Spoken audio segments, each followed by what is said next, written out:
Rebel Author Podcast, where we talk about books, business, and occasionally bad words.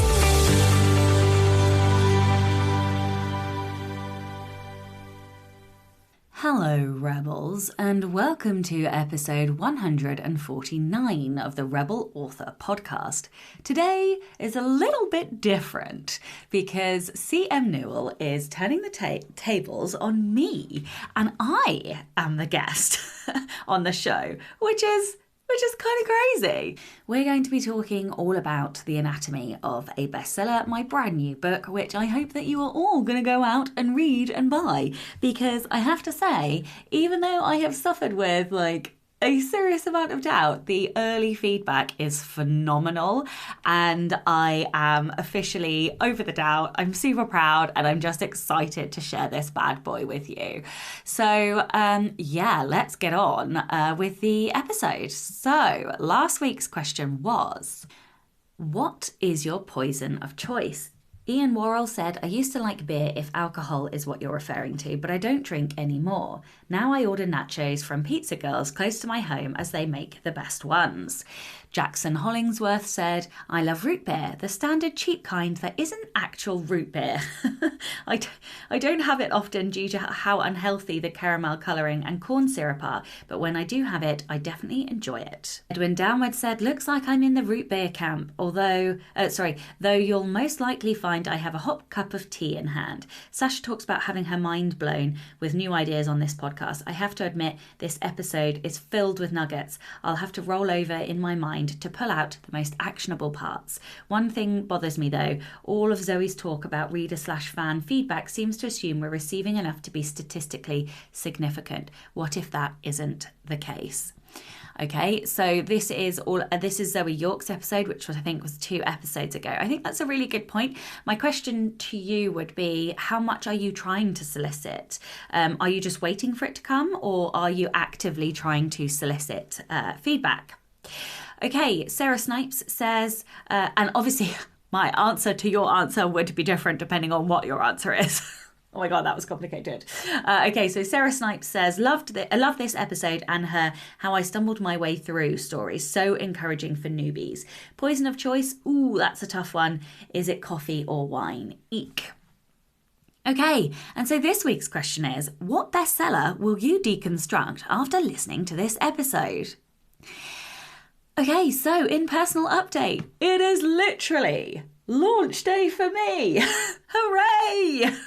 It is the 28th of July, Thursday the 28th of July as I record this, and it is launch day. It's been a quiet morning this morning. I went off to boot camp, did my exercise, came back, had a cup of tea, and now I'm recording this. So I haven't done an awful lot yet, but I do plan. I've got newsletters going out, I've got blog posts, I'm going to be doing some adverts, all kinds of bits and bobs.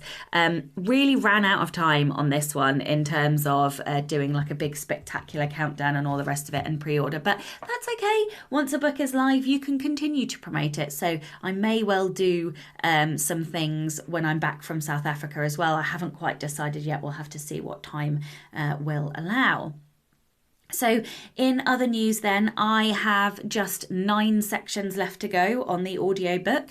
I am really, really hoping that I can have it done by the end of the weekend, if at all possible. That is my aim. And then I will spend the next 3 days doing all of, from now until Sunday. Hopefully I will have done the recording and a lot of the editing, and I will have 3 days then to do the rest of the editing and the pickups and the proofing, and then I will get it off to the audiobook masterer. So what I'm hoping is that I will have the capacity to load it up into ACX, etc. whilst I'm away. And if I can't, because the download speeds aren't good enough whilst I'm away, then it will be the first thing that I do when I get back. So either way, I am 100% determined to get this book at least going through the ACX channels during August. So it should, at worst case, Well, I don't know, because I don't know how long the ACX wait is at the moment. But, you know, I'm doing everything I can to get the audiobook live for you. Not quite simultaneously, of course, because it's launch day, but as close to simultaneous as possible. I have to say, I have very, very, very much enjoyed doing this audiobook. I was dreading it, if I'm honest, because the first one had been such a fucking debacle. I made so many mistakes whilst doing it. But this one has been a bit of a breeze. So I actually think it has been that encouraging that I might continue to just try and blitz through the rest of my nonfiction catalogue. So yeah, I don't know. We'll see. I don't know if I have the confidence yet to do fiction. I'm not sure I'm quite there, but maybe by the time I've caught up with all of the nonfiction books. Yes. So what else is new? Nothing really. I've just been focusing on launch, trying to wind everything down before I go away, and doing a little bit of learning. Oh, I have also finished outlining my new fiction book for the pen name, which is good. I need to now go to skeleton draft mode. I think I'm going to check with my coach whether or not she thinks I'm ready to do that. But if I am ready to do that, I might actually do that in South Africa. I don't know. It depends. But yeah, moving rapidly on with that. And yeah, I think that's probably it in personal update. If you haven't got your copy of The Anatomy of a Bestseller, then please do go and get your copy. I'm going to read you the blurb right now. Okay, so do you wish you could write like your favourite authors? Do you want to improve your writing? If you want to power up your stories, write with your readers in mind and develop what the market wants, this book is for you. In The Anatomy of a Bestseller, you'll discover a step-by-step guide to deconstructing your favourite books so you can utilise the tools of winning authors. Tips and tricks for breaking down everything from sentence-level prose to plot, pacing, characters, story arcs, and more. A comprehensive guide to understanding your market and what your readers want. Tactics for turning the lessons and tools you find into practical prose and stories. The Anatomy of a Bestseller is a comprehensive guide that will break down the best books in your genre. It will help you to understand how and why they work, and then you can go and do it yourself. By the end of the book, you'll be armed with the methods you need to deconstruct bestsellers, understand the tools those authors are using, and how to implement them in your own work. If you like dark humour and learning through examples, then you'll love my new guide to deconstructing winning books. Read The Anatomy of a Bestseller today and start writing your bestseller.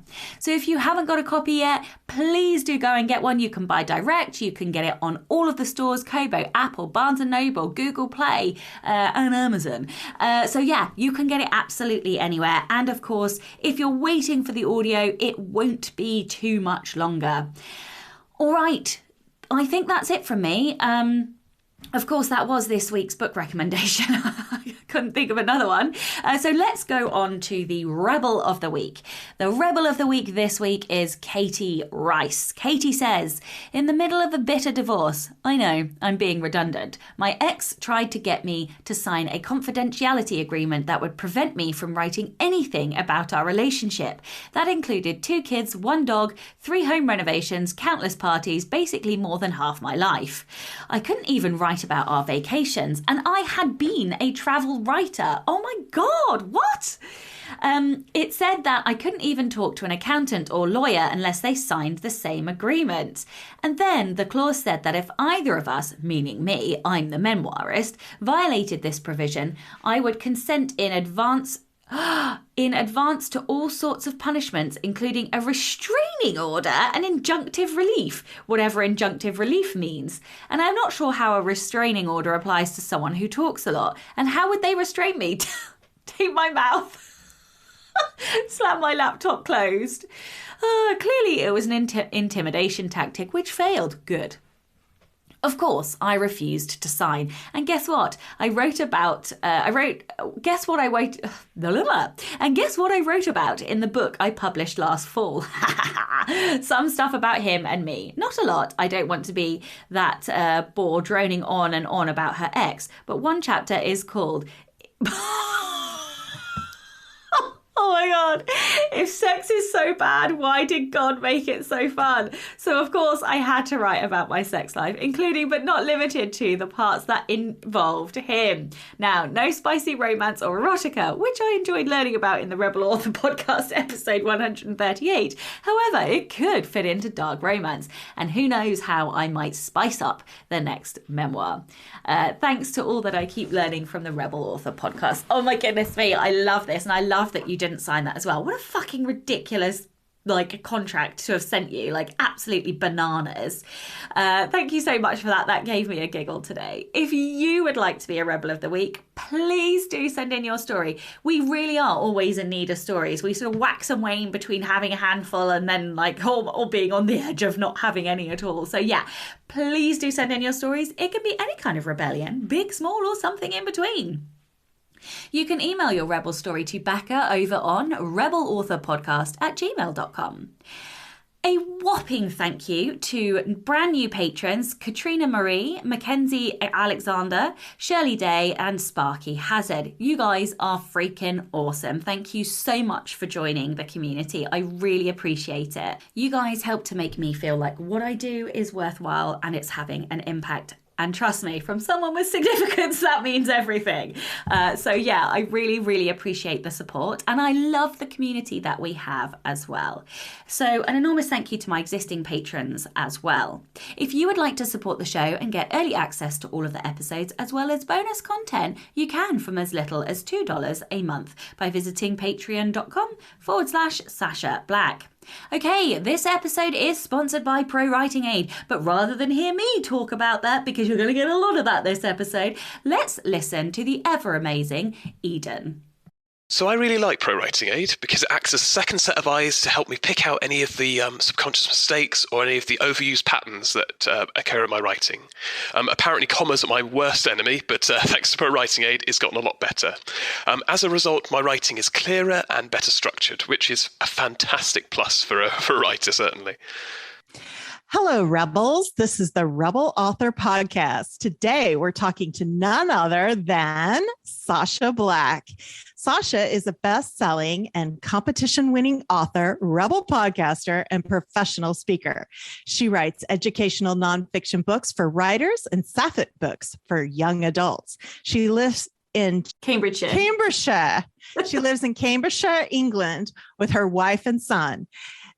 And I can't wait to talk to her about her new book, which is launching, The Anatomy of a Bestseller. Sasha, it's so good to have you on your own podcast. Hello. It's very weird not to be doing that intro.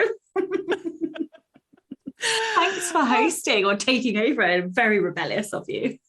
Oh, thank you. Thank you. I'm so excited. So I'm Cassie Newell, and I'm here to interview Sasha about her launch and upcoming book. And I was so thrilled. I also received an ARC copy of this wonderful book. So I have plenty of questions. And of course, I can't wait for this book to come out to be shared with so many writers, because I feel that this book, The Anatomy of a Bestseller, is one that everyone will be interested in. It will provide a lot of how-to for new writers, and I think confirmation for more experienced writers. It's at every level. So tell me a little bit about this book and who it's truly meant for. So it's meant for any writer who either wants to improve their writing, or for any writer who has ever read a book and gone, oh my God. So not, oh my God, from the reader perspective, where a reader's like, plot twist, but a writer going, how the fuck did that author write that sentence or pull off that plot twist? Or how did they land that philosophical, meaningful moment. Like, oh my God, how did they make me cry? Oh my God, how did they have such snippy, whippy dialogue? So it is 100% for writers who have ever looked at a book full of lust and like longing to be able to write in the way that those authors write. And the book's whole aim is to show you how you can deconstruct and break down those moments in books, or break down those sentences that you love, to work out what tools that author has done. Was it a juxtaposition? Was it I don't know, was it a metaphor? Did they drop 3 bits of foreshadowing or whatever, So this is the purpose of the book, is to give you a methodology to go into the books that you read and deconstruct what those authors have done, so you can pluck out the tools. And then the best bit is you can use those tools yourself in your own work. That is so awesome. So using these tools in your own work. So I love that you talked about this being a bestseller and how you've evolved as a writer, and how really when we say bestseller, that definition is very cyclical, right? To the individual of what a bestseller is. You talk about that in your book. So I'm curious, what is your definition of a bestseller? I actually think this was the hardest question you asked me. And it's the first one I'm asking, right? Sorry. So, I mean, there are so many different variations on what bestseller means. So you have like your very traditionally based bestseller titles, like the New York Times, the Sunday Times bestseller, Wall Street Journal, USA Today. All of those lists, well, less so the USA Today, but a lot of the lists are, and I think people don't always know this, but they aren't actually owned by traditional publishing. So just because, I love that. I know. So like, just because Sneaky you sell, bastards. I know, even if you sell enough books to actually get on that list, it doesn't actually guarantee you a spot. So there are many authors I know who have outsold traditional authors who have not been placed on the list because their book was not traditionally published. So yes, you can get onto the New York Times as an indie author, but it is very difficult because there is more data than just sales data that goes to make up those lists. There is also an element of curation. Where that is less the case is the bestseller tags, like, for example, on Kobo or Amazon or Apple. There it is much more about the volume of sales. But even so, you look at Amazon, if you're in Kindle Unlimited, then the algorithms favor you. Therefore, you are much more likely to get higher up the rankings because of algorithmic reasons, right? We're not going to go into loads of that. But that is your orange bestseller tag in a specific niche, in a specific genre, in a specific category. But then there are like so many other types of bestseller that I think are completely valid. So for example, there could be a book that absolutely changed your world, that just changed the way you look at things. That was a story that maybe pushed you into writing, but hasn't necessarily been at number 1 on the New York Times bestseller list. But maybe their description is so rich and so stunning, you literally salivate every single time you read that book. And for me, those count, because this book, The Anatomy of a Bestseller, is all about helping you to find those tools, those techniques that you want in your author voice, in your writing voice. So if that means that you love a book that maybe is a perennial seller but hasn't ever been at number 1 in the Amazon store, that still fucking counts. Like, that still counts. Right. It still sells well, right? It's still sold tens of thousands of books over the lifetime of its life. And so that counts. And I think we all get a little bit too het up in, it's got to be on this list or that list or have had that tag. But you look at a lot of these mid-listers who are selling a fuckload of books, and they haven't necessarily been number one on the bestseller list, yet they're bringing in 6 and 7 figures a year. So yeah, I think in terms of my personal definition, it's all of those things. If you want if you want to know like where I specifically sit, I would say for me, I am aiming at a book that brings in 6 figures, but also is a really well-written story that also gives me the flexibility to play with prose, because I love gorgeous prose. So yeah, sometimes we have to, I would say that is what I'm after. I am after a 6-figure book that brings in loads of cash, hits what the reader wants in terms of story, but also gives me the freedom like for the readers to enjoy my prose or voice or whatever, like quirky style. That's awesome. So really it's around goal definitions for yourself and how that plays with what you're seeing in the market to a certain degree. But really it's around your own personal definition as you've described.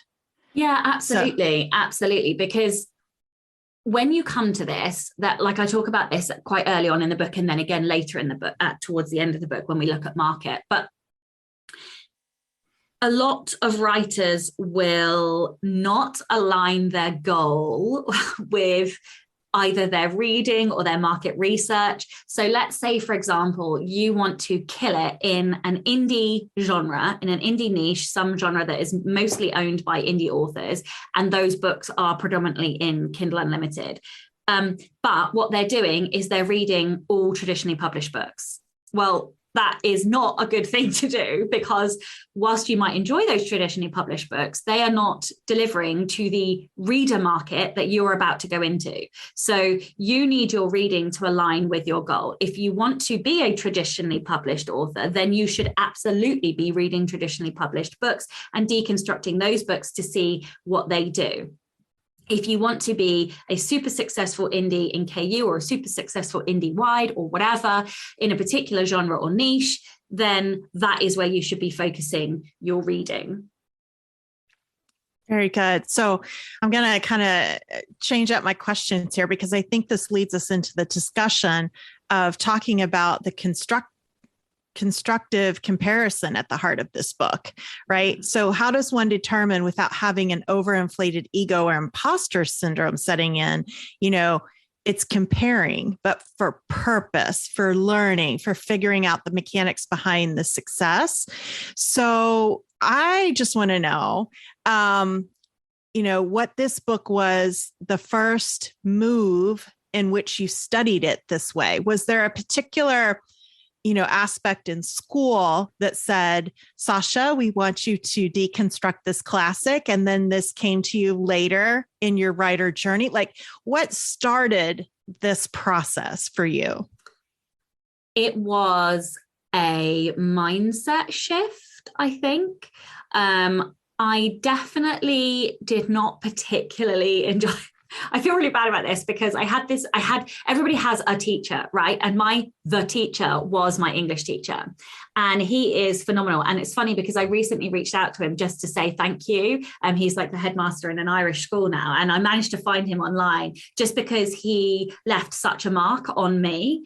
And if it weren't for him, I probably wouldn't have become a writer. So I just wanted to message him and say, like, thank you so much.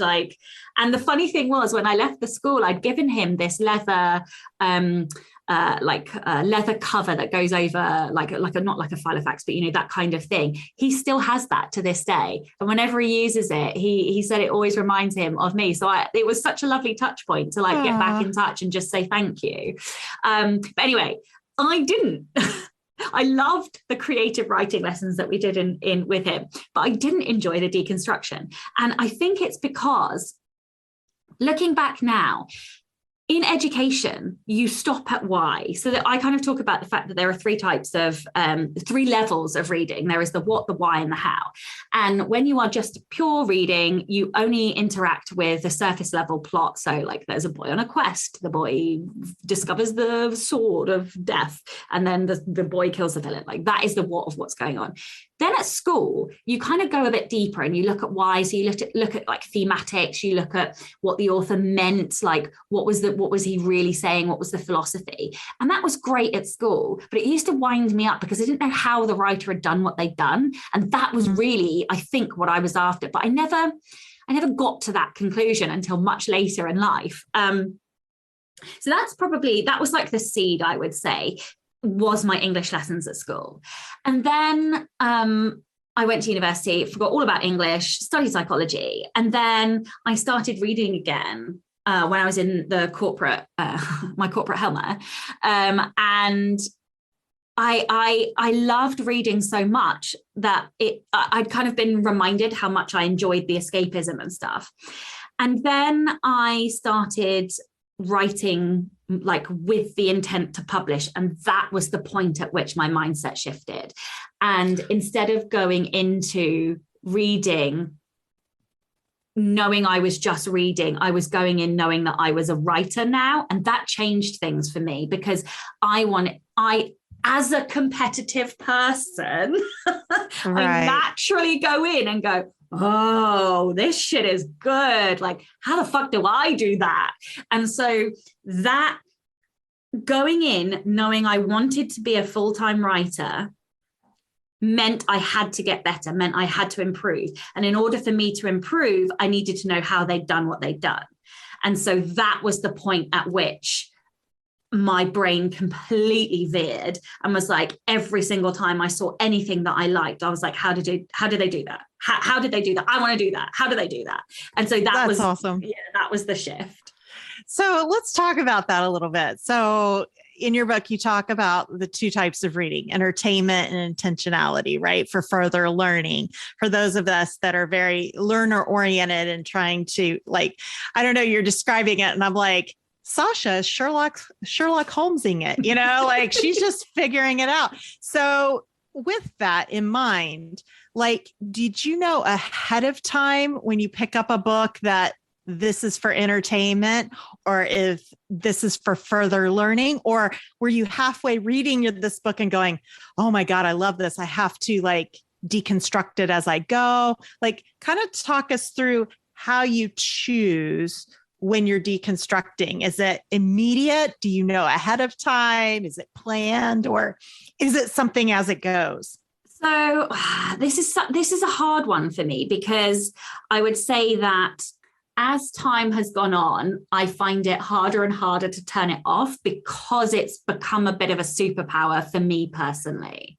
So this is a really tricky question because now my reading deconstruction has become part of the enjoyment of reading for me, because every time I read, I get to learn something new. And that's like a little crack energy pennies for my little learner. Everyone drink. And we're never going to get through a podcast without talking about bloody strengths. But so it doesn't turn off for me so much. The one exception to that would be when I read some like, I don't want it to sound derogatory, but like when I read fluff.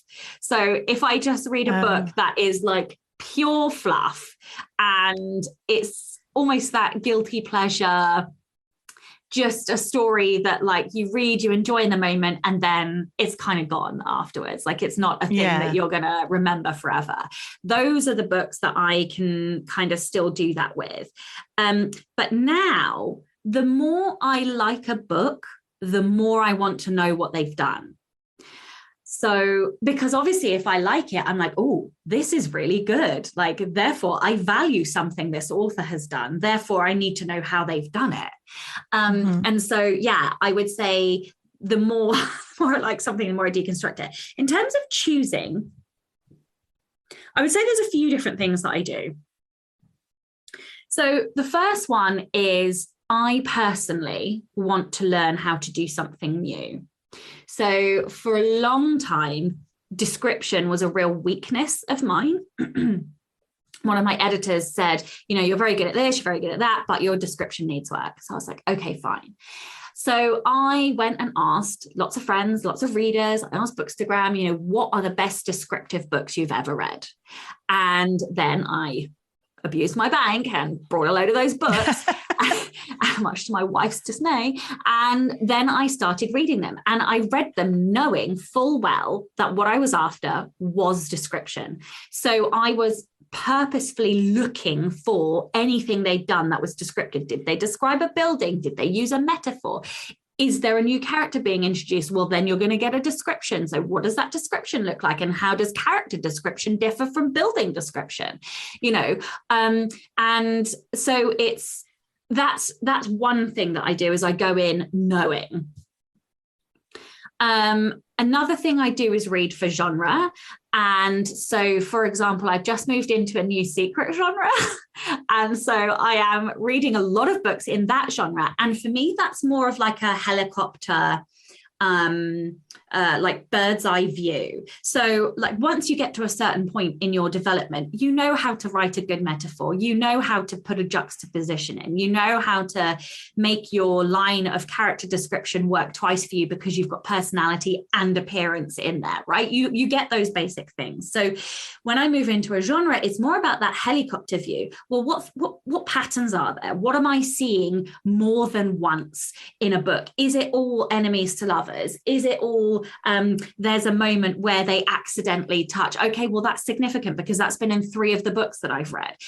I go in and look at, okay, what are the types of happy ever afters that we get? Or what are the inciting incidents, and how do those inciting incidents link to the dark moment or whatever, right? So I go in looking at a higher level of genre. How does this mood link to urban fantasy, right? How gritty is it? How are they creating that? Or it's romance. So I'm going in and I'm reading for romance, which means I'm looking mostly at how does the book make me feel? What visceral reactions am I having? And at what point in the book am I having them? So like I try and attach those things to genre. So yeah, that would be another example of going in knowing. And then there are times when I just pick up a book and I read. And as I read, I'm much quicker and faster at this now than when I first started. But a few chapters in, I'll be like, oh, okay, this author's really good at that. And so I will then read with that in mind as I go through. So, wow, this like so many things are going off in my head in terms of questions. And so I'm going to put this back on me a little bit as a writer, right? So brand new to this topic, brand new to this process, like what would I, if you would, a general person as a writer look for to dive into deep deconstruction of a book? Is it something at the beginning I should look at for similar voice, level of success? Like, what would you recommend someone who's just picking up your book for the first time going, I don't know where to start? What would be that one thing you would say, this is where I'd recommend you start? Okay, low hanging fruit. Easy options rather than going in for like really hard stuff. Look at something very obvious or very easy. First lines are a great, it is literally the first line in a book. Okay. And 9 times out of 10, or maybe let's say 7 or 8 times out of 10, an author will have worked really hard on that first line. That is genre dependent, but a lot of the times, and a lot of the books I'm seeing published right now have almost copywritten. And by that, I mean made a very hooky tagline type first line. So that is a really good place to start. Just stop, read the first line and have a look at it. What is it doing? What does it tell you? Is it character-based? Is it description? Is it dialogue? Well, okay, whichever one of those, if it's characterization, what are you learning about that character and what words in that sentence are telling you those things about the character? Does it give you a hint of what's to come? Does it hint, you've got a character slagging something off? Unlikable characters do this all the time. If you've got an unlikable protagonist, you're almost guaranteed the first sentence is going to be about something they hate. So what is this? What tone is it creating? What's it setting up? But in more broad terms, other than just the first line, I would start with the things that are most obvious, like the most common tools that we get taught. So as a writer, even a new writer, you know that you probably need to use some metaphors and similes at some point. Those are like really early tools that we get taught. So start with those. Just look for a metaphor, look for a simile, look for a great line of description, or look for a line of dialogue that makes you laugh. And in fact, that is another way to look at this. Anytime that a book makes you feel something, whether it's laughter, sadness, whether you're swooning and like shipping a couple, stop where you are and just go, what just happened? Which line was it that made me feel that thing? And that is I think the easiest way to start, because emotions are so big and powerful, and they're obvious when we're reading. So start with the obvious. Yeah, I love that, because the other thing to that, right, is like when people say, oh, this book was so funny, or this show was so funny. And sometimes it's really funny to everyone. And then sometimes it's not so obvious, right? It's so individual as to why something moves you. Right. And I just pick laughter because it's the easiest thing to talk about, laughter, because it's so cyclical. And I love watching comics talk about that too, when jokes hit, when they don't hit. But I also think with this, I want to take a step back and talk about how this self-learning process has really impacted you and your writing journey. Let's dig a little deeper into the night here of Sasha. Was there a specific aha moment for you? I don't know if I had a specific aha.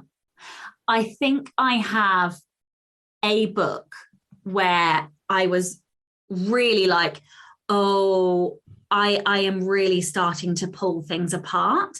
And that book was Delirium by Lauren Oliver. And I've got an example of like the first, it's almost embarrassing, but the first kind of deconstruction that I did.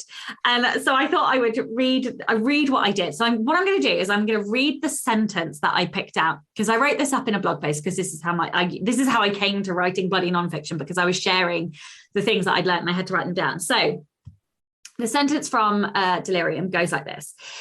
As soon as I look up, his eyes click onto my face. The breath whooshes out of my body and everything freezes for a second as though I'm looking at him through my camera lens, zoomed in all the way, the world pausing for that tiny span of time between the opening and closing of the shutter. And what is hilarious is my attention to detail is pitiful, because I wrote as thought instead of as though. So this shows you how far I've come. But anyway, so that was the quote.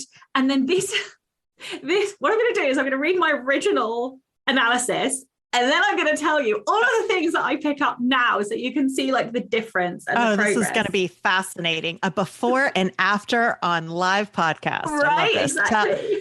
Tell us. Okay, so here's what I said.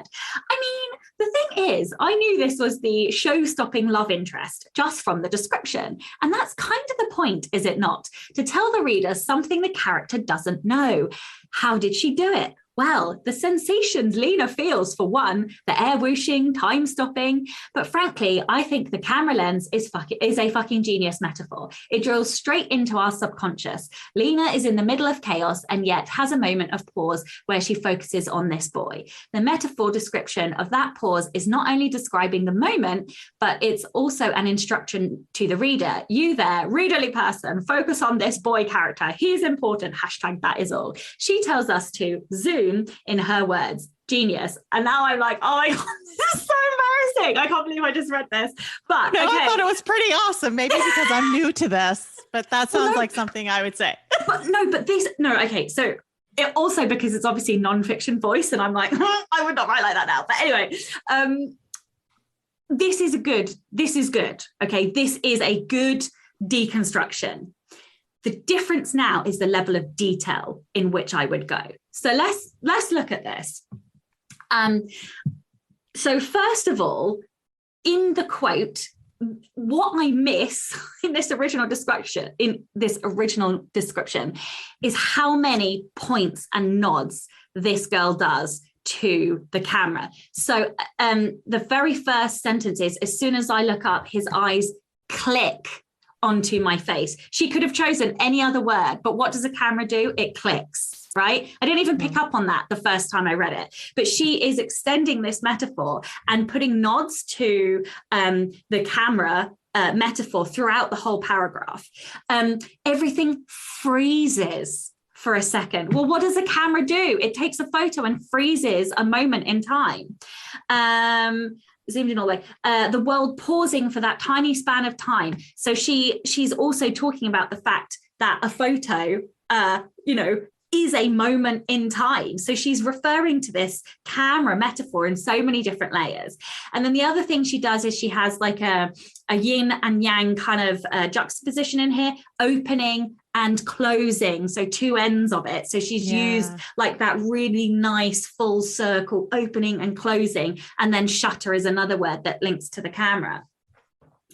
And yeah, so like those were some of the things I looked at. I was like, oh my God, you're like, yes, okay, you picked up on the camera metaphor, but like you missed the whole point of how she's done it. So like when I first started doing it, it was, I was starting to break it down, but I wasn't really getting into the detail of the hows.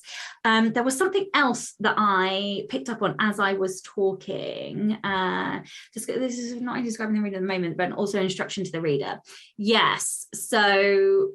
No, I don't know. It's gone. Maybe it'll come back to me. But yeah, I just wanted to pick up the fact that actually, over time, you do go into a lot more detail. You are able to pick up on so many more things.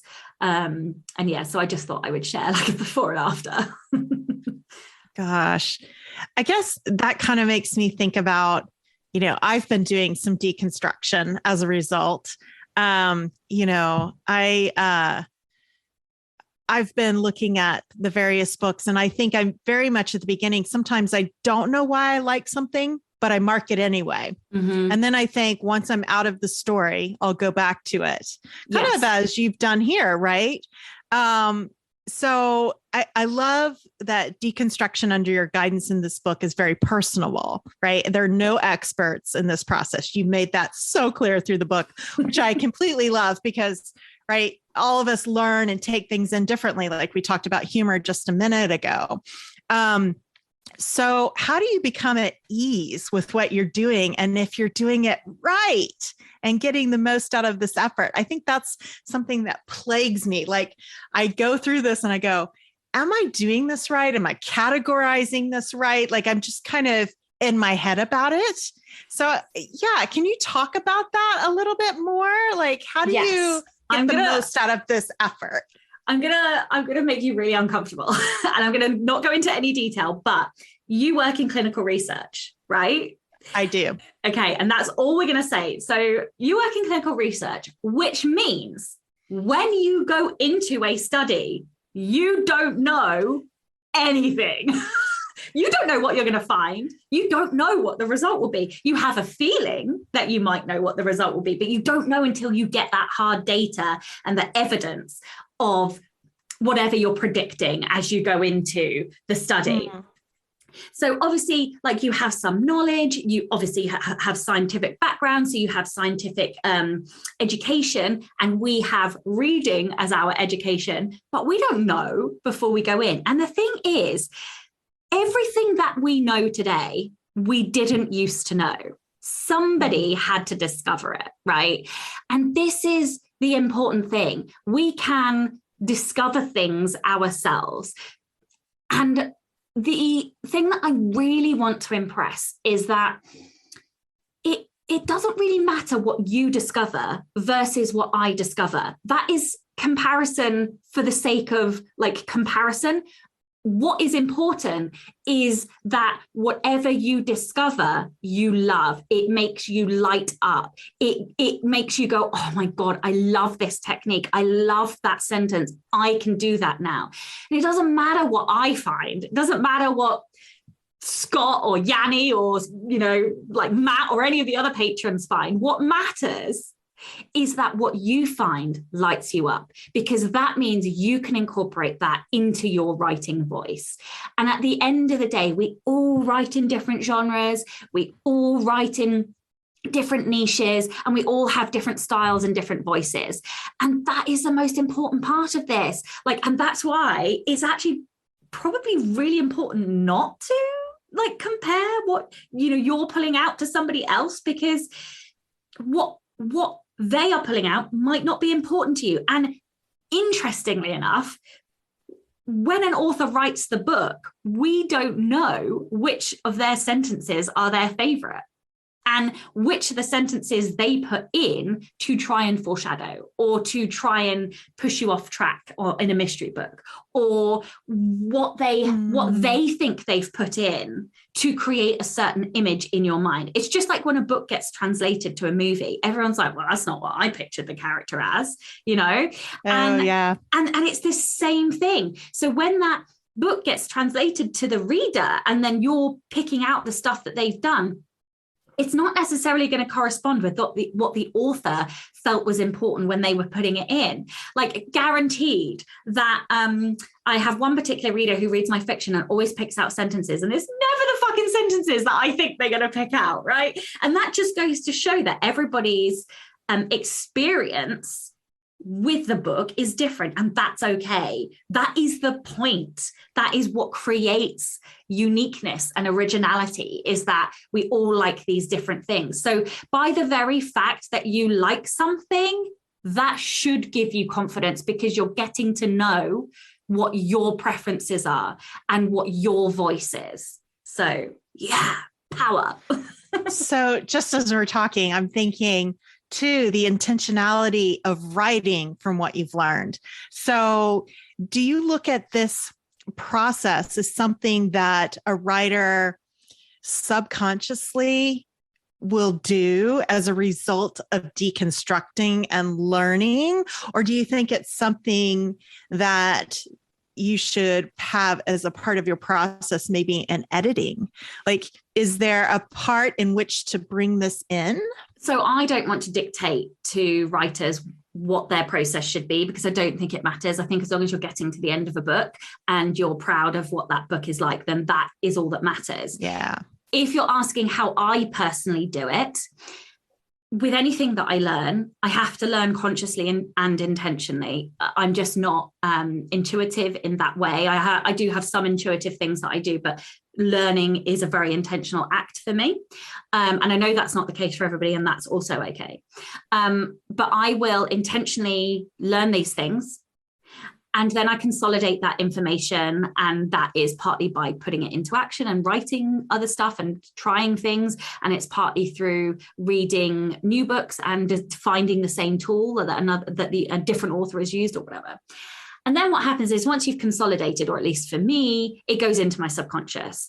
And that then outpours as a tool that I just know how to do, right? So like, I just know how to write a metaphor now. I don't have to think about writing a metaphor anymore. Just like driving. I've been driving 20 years. I don't need to think about how to drive. I just get in and drive my car. And that said, there is a bit more intentionality for me around editing. And it also depends on how fast I've drafted the book. I just drafted a really quick book, and that is going to need more editing. But when I edit, I will be editing for specific things. So maybe I go into a really pivotal scene that's really emotional, and then I'll be like, oh, okay, right. I need to slow down and be a bit more intentional with what I'm doing. I need to make it emotive, which means I need to tap into that visceral, sensory writing. Maybe I want more juxtapositions. Maybe I slow it down. Maybe I need a bit more character, like narrative, like processing, like them thinking in the narrative summary. Mm-hmm. And so there is a little bit of that consciousness. But again, the more I study, the more I know, the more that gets put into my subconscious and becomes automatic. But that's after like several years of doing this. So I would say when I first did it, I was much, much, much more intentional in the edits, more than drafting, because I'm a bit of a vomiter. I'll just vomit drafts out. But in the editing, yeah. And now the quality of a first draft is better, which means the quality of the editing I can do is better. So yeah, it is a process of growth and automation. Yeah, that's really interesting to see how it's kind of defined your process and how it's changed over time, right? So that's good to know when, you're starting this and, maybe you're not sure, if you're marking the right things for you or figuring out why something's moved you, to know that it'll develop over time for sure. So that's really good to know. I'm getting kind of close to the end of my questions, but I'm just kind of curious. In the very beginning of this book, you mentioned you never intended to write this book. So how did this beauty come to be, and why now? Why was now the time for this book? Well, there's a very naughty patron of mine called Cassie, who is very sassy and basically demanded that I write this book. No, so I know not of this person you're speaking of. Yeah, I mean, you basically slipped into my DMs with a cover and was like, you should probably write this book. Yeah, I mean, obviously there was more to it than that. But that was a real nudge in the right direction. I don't remember exactly what tipped me over the edge. I do feel like it was the cover, but in terms of knowing I had the capability to write it, because this was a really fucking difficult book to write, even though I wrote it really quickly, I had to make conscious something that I do subconsciously and automatically, and then convey that in a way that was easy to understand and still be funny. And put dick jokes in. So it was quite hard. Yeah.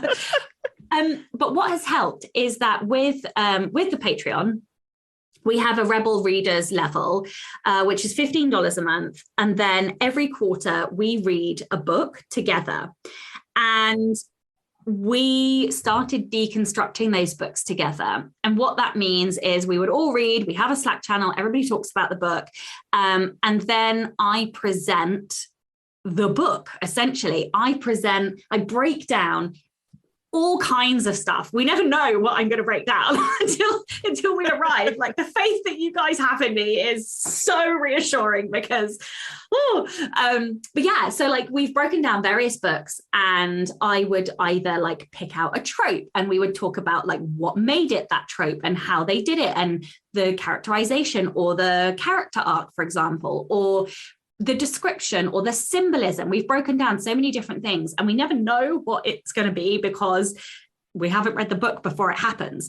And that action, though, that process of putting into practice for others what I have been doing, kind of highlighted the fact that actually this was really useful, and the reaction that you guys gave me was so confidence boosting. The fact that you really got something from it and loved seeing like your own perspectives on the book, knowing that you were gonna, reading it, knowing we were going to deconstruct it versus what I then found, and then taking that away and putting that into your own writing. That kind of gave me the confidence to write the book. But yeah, I actually, if it weren't for you, I probably wouldn't have written the book. So this one really, truly is for you.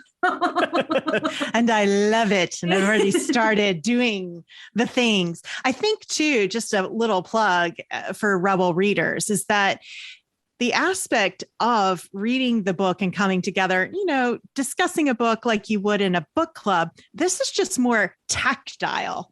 And I think why it works so well is that even, I'll be the first to admit, I don't always love the books we choose, but I learned something from it. Okay, yes, I didn't like the story, but this certain part, that's what drove this or that decision.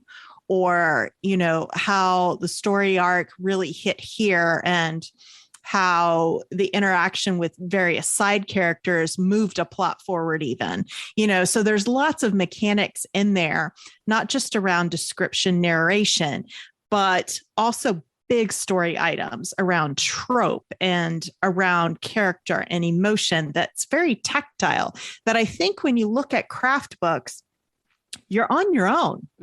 It's very solo. So it's really interesting because I've also been watching our fellow Patreons within the community that I adore, like our minds will start to change about a book as we're talking about it. And I find that electrifying, to be quite honest, because I'll be like, oh, I hated that, or I sped read through half of that, and then I'm turning back and going, oh, I see what they're saying. I think that tactile aspect of deconstruction. And then if you're able, to have a friend or a pal that love the same book and you're chatting about it, it's that same aspect, right? When you're chatting about your favorite books and what you loved and what you didn't, or whatever, or how you wished an ending happened, that really, moves that process. Sorry, yeah. I'm gushing a little, but you know what I mean? I find it very tactile in its learning, in its basis, for the anatomy of a bestseller, but also just the practice of it, right? You've got to practice it. That's exactly it. And it's interesting because that is a really good example when you were saying, sometimes if you talk to another friend who's read the book, you talk about, I love this character. I love that relationship. I wish this was the ending. And although we have like 5-10 minutes of that at the beginning, that isn't how we run the class. We run the class with the intention of seeing how the writer did that and then pulling that out to put it in our own work. And that, I think, is why the classes work, because we're coming at it from a writing perspective to steal all the good tools and tricks and literary devices. Right. Well, I mean, steal's a hard word. I would say, it's more like it's definitely learning. It's different than a book club, right? It's different than chatting with your pals. You're taking something and now you're making it intentional. Yes, exactly. Right. Yeah. Yeah. So I guess in just kind of one of my final questions here, what do you hope writers solidify in their process and learning as a result of this book? Like what are you trying to drill home? I hope that this book gives everybody confidence. I hope that it fills people with a knowing that their likes and their passions are valid, that whatever they find in a book that makes them gush or swoon or sigh is valid, and there is a reason that they like it. And hopefully by the end of the book, they will be able to figure out the reason why they liked it. And then the magic happens when they get to take that and put that into their own work. So I hope it helps people. I hope it gives people a way to curate their own voice. A lot of and I don't talk about voice at all in this book, but that is kind of what it's doing. It's helping people to figure out what their voice is through learning, through reading, through deconstructing. And that is an empowering process and an empowering act that you can do for yourself. So I hope it gives everybody confidence. And also the bonus is that at the back of the book, in the last section, we talk about the market. We haven't even talked about that. But there's a whole section around understanding your market, understanding your genre, understanding what changes, how to keep up, how much you need to, read and understand and deconstruct within the market, within the genre. So I know there are a lot of newer writers who really struggle to understand that aspect. And it doesn't get talked about an awful lot. There are some books that talk about it, but not in the way that I've talked about it. So I really hope that helps them as well. Oh, that's awesome. I love this book. So in wrapping up, this is the Rebel Podcast. And as a guest of your own show, please tell your Rebel listeners a Rebel story of your own. Oh my God. I have been dying to ask this question. You have no idea. Oh my God. So I literally, I went to my wife. I was like, fuck, I'm going to have to give a Rebel story. She just laughed at me and she was like, what are you going to do? And I was like, I have no fucking idea. And it's not because I haven't got Rebel stories. It's because I'm like, which one do I pick? So 14 years ago, no, must be less than that. Maybe 12 years ago, I had done a stint in the Students' Union. I had been vice president of communications and media or whatever it was. And then I was president of the Students' Union. So like as president of the Students' Union, you're kind of like a CEO of the Students' Union because you drive and direct like where they're going. You interact with the vice chancellor of the university and sit on the governing body of the university. You sit on various other boards with all of these people who wear suits all day, every day, and, you know, have like clipboards and fucking 5,000 page long corporate reports, of which you as the president have to bloody read.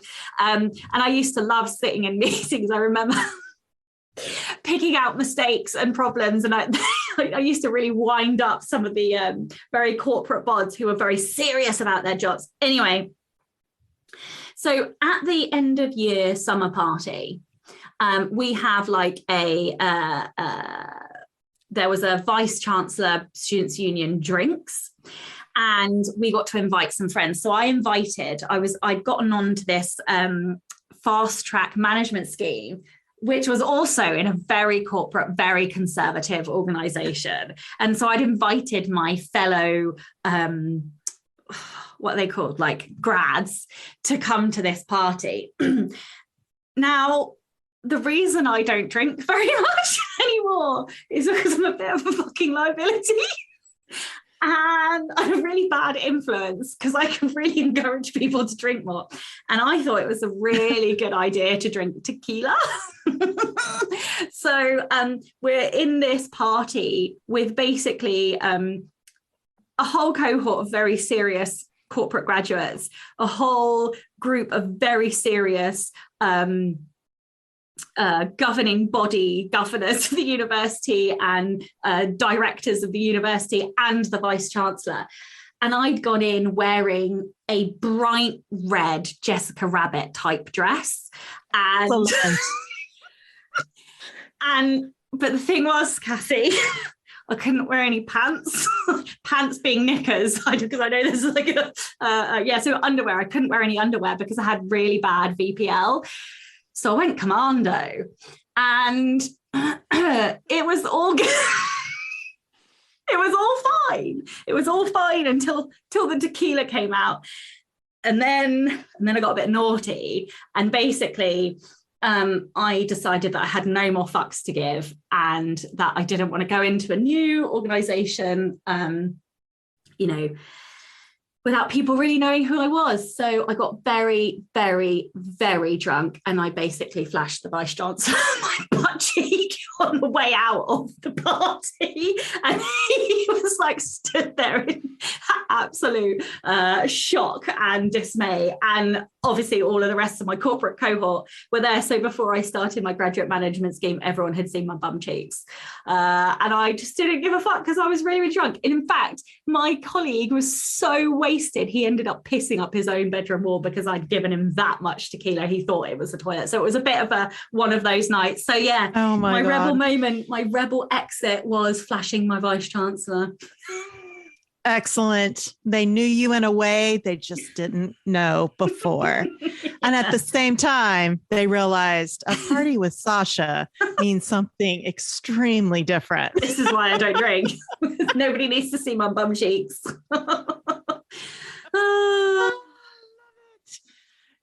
The pressure of finding your rebel story, and for most of us, and Sasha's like, which one today? I know. Okay.